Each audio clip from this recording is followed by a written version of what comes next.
All right, let's jump right in. We're going to tackle one of the biggest questions in AI today. How do you go from a cool little AI agent demo to something that's actually production ready? Something a real business can bet on. It's a huge deal, so let's get into it. And yeah, this quote, it just hits the nail on the head, right? Anybody can whip up a prototype in an afternoon. That's the easy part. But getting to the point where you can actually trust it, that's the real mountain to climb. In fact, get this. What we're seeing is that a whopping 80% of all the work isn't even about making the AI smarter. Nope, it's spent on building all the stuff around it. The infrastructure, the guardrails, the safety nets, to make sure it's reliable. It's like the hidden 80% of the iceberg. So this whole problem has a name. It's called the AI production gap. You might also hear it called the last mile problem. It's that massive chasm between a cool demo and something you can actually run your business on. And, if you don't manage to cross that gap, things can go wrong, really wrong. And these aren't just hypotheticals. These are the kinds of things that keep developers up at night. I mean, imagine your customer service agent getting tricked into just giving away free stuff, or an agent accidentally leaking a super confidential database. These are the real stakes we're talking about here. Now, you're probably thinking, wait a minute, don't we already have tools for this? DevOps for software, MLOps for machine learning models, and, well, not really.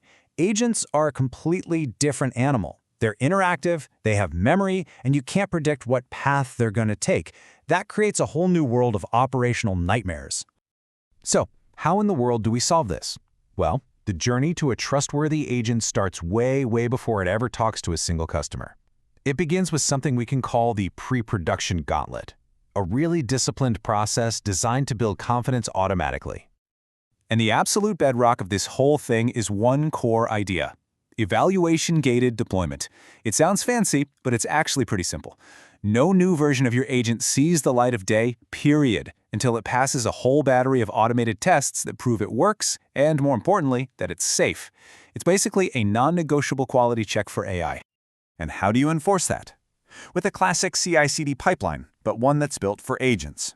It happens in 3 stages.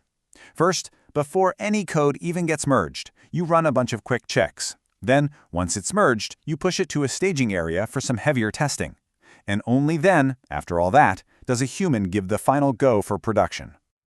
But even with all that testing, you still don't just want to flip a giant switch and release it to everyone at once. No way. You use these smart, safe rollout strategies. Maybe you release it to just 1% of your users first. That's a canary release. Or you run 2 identical production environments so you could roll back instantly if something goes wrong. Think of these as your big undo button for production. Okay, so you did it. You navigated the gauntlet, your agent is live. That's awesome. But now the challenge completely changes. You're not in a controlled lab anymore. You're managing an autonomous system that's out in the wild, interacting with thousands of real people in real time. To manage that kind of autonomy, you need a different mental model. It's all about this continuous, never-ending loop. You observe what the agent's doing, you act in the moment to keep things stable, and then you evolve the whole system over the long run based on what you're seeing. And it's so important to get the difference between act and evolve. Think of act like the system's reflexes, the immediate, tactical things you do to manage performance or cost right now. Evolve, on the other hand, is the strategic deep learning part. It's about taking all that data from production and using it to make the agent fundamentally better over time. And this is where it gets really fun, because you're constantly playing this balancing act. You're always juggling speed, reliability, and cost. Want it to be faster? Okay, maybe use a smaller, less powerful model. Need it to be more reliable? You've got to build in things like automatic retries. Trying to save money? Well, you can use cheaper models for the simple stuff. It's a constant puzzle. So, you've figured out how to manage one agent. Awesome. But what happens when your organization has dozens of them, all built by different teams, all needing to do their own specialized thing?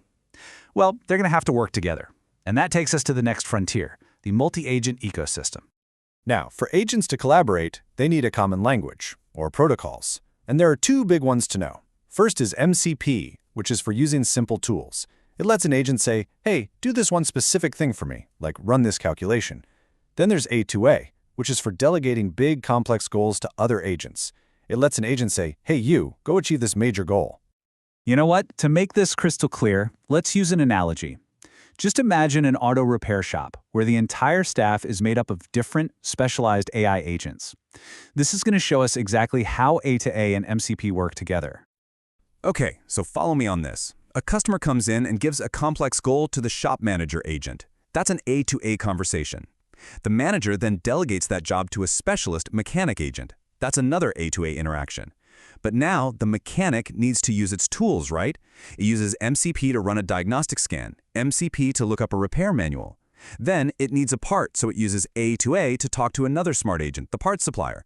You see how they're working at different levels? It's pretty cool. So we've gone through the whole life cycle, right? Pre-production, what happens when an agent is live, and even how a whole ecosystem of agents can work together. All of these ideas, the people, the processes, the tech, they all roll up into one single discipline. And that discipline is called AgentOps. This is the big takeaway. AgentOps is the practice of actually building, deploying, and managing these incredible autonomous systems. It's the thing that turns what could be a super high-risk manual mess into a fast, reliable, and automated process, so you can actually scale with confidence. And this brings us right back to where we started. Remember that last-mile production gap? This quote just flips the whole idea on its head. It says that getting across that gap isn't the painful end of a project. No, mastering all this operational stuff is the very first step to creating real, lasting business value with AI. And that just leaves us with one final, really exciting thought to chew on. We've just talked about the blueprint for making agents trustworthy and scalable. So, once we have entire ecosystems of these specialized agents all working together safely and effectively, what kind of incredible problems are they going to solve next? The possibilities are just fascinating to think about. Thanks for tuning in.